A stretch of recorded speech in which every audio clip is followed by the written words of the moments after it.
Hi and welcome to Jen's Ink Spot.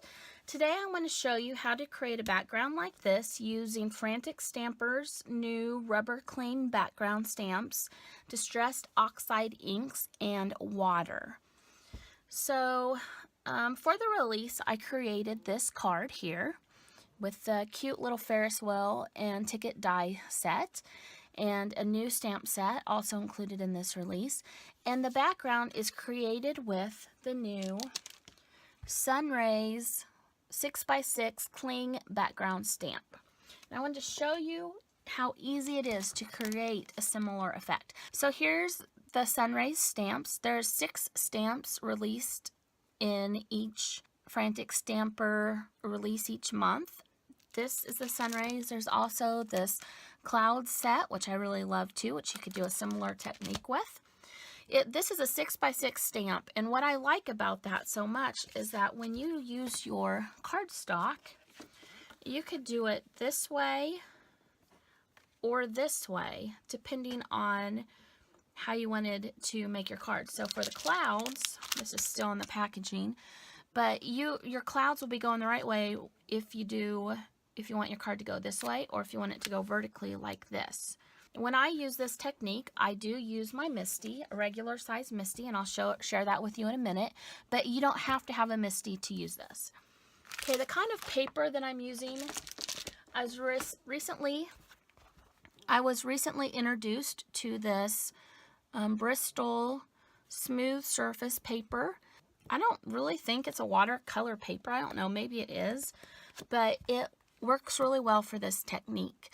And I know you can use watercolor techniques on it. So this is the paper I'm using. I like it because it has such a smooth surface. It's just like using regular cardstock, except that you can easily do these kinds of techniques.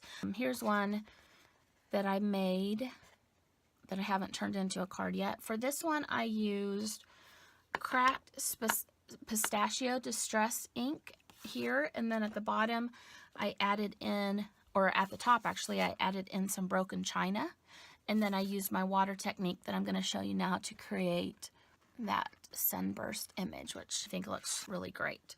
So to do this, I'm going to be using the Distress Oxide inks, and they react really well with water. Now I have used some other dye inks on this. I used Catherine Pooler's ink, which worked really well with this. That's what I used on this card, was that dye ink, and then I put Spiced Marmalade Distress Oxide ink around the outside to give it a little bit more depth. So there are other inks that you could try with this, but the Distress Oxide inks that I'm using today, they are sold in Frantic Stampers store, and they work really well with this. I'm going to start at the bottom with the Spiced Marmalade. What I like about the Distressed Oxide inks is that they blend so well. I always had trouble with the regular Distressed inks because I could not blend worth a hoot. So I really like how easy it is to blend these inks. And I'm just going to put a little layer over each one.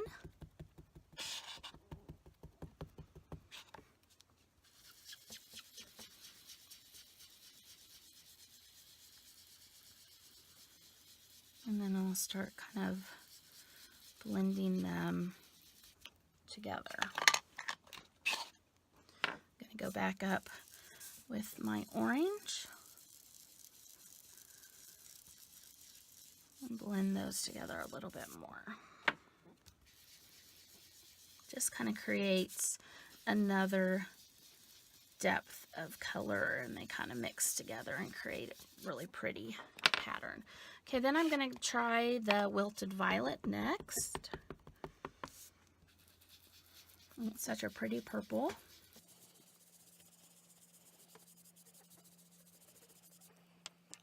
And then go back in with my worn lipstick to blend where they overlap.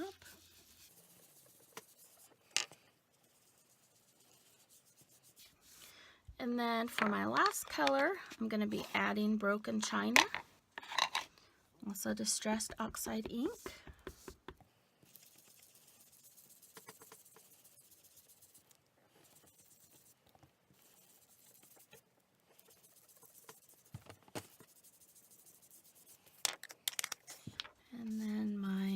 again to blend those legs. So now I'm done with that. Now here's where the magic happens. This is a regular sized Misty that I'm using because with the background stamps I found that that works the best. Now when I position my background stamp, I found that I don't like to put it right against the edge because it doesn't always get the edge of my paper very well. And then I usually put it about 3/4 of an inch up too, just to give myself a little bit of space. And if I want to move my cardstock around, I can. So I'm going to close out. Also, I take out this mat that usually goes under here. I take that out. You don't need to use that when you use a cling stamp because it already is quite thick. So then I'm going to put my paper on here, and I know that I need to keep it a little bit over on this side and then down at the bottom as well. Now, I don't use my magnets when I do this technique just because they would get in the way. So I use a little piece of Post-it note tape to hold my paper down. And I try to put that in a place where there's going to be a gap. If you can see here, there's some gaps in where my sunburst image is. So I try to put these where I think those gaps will be, and then just hold it down with that. If it comes up, it's okay, but if you want to add water in certain areas, then you're going to want to be able to hold that down. I take an aqua pen like this with a pretty thick tip. It's not my thickest tip, but it's a pretty thick tip because it puts the water down quickly and fast. You can also use a plain water brush for this. Just any kind that you have around your house is fine. This is a really old one, but you could use that. Just dip it in water. I like this because it's really quick. Sometimes you get a more saturated color if you do just half at a time, but I'm just going to do the whole thing because I think it'll be fine. And I just try to put it on as quickly as possible so that I can get just as much water. And I just really squeeze that water out of my pen as I'm applying it so it has a nice liberal amount of water. And then when you put this down, the water will spread out too. Okay, so then what I'm going to do is close my lid, and I'm going to press down really well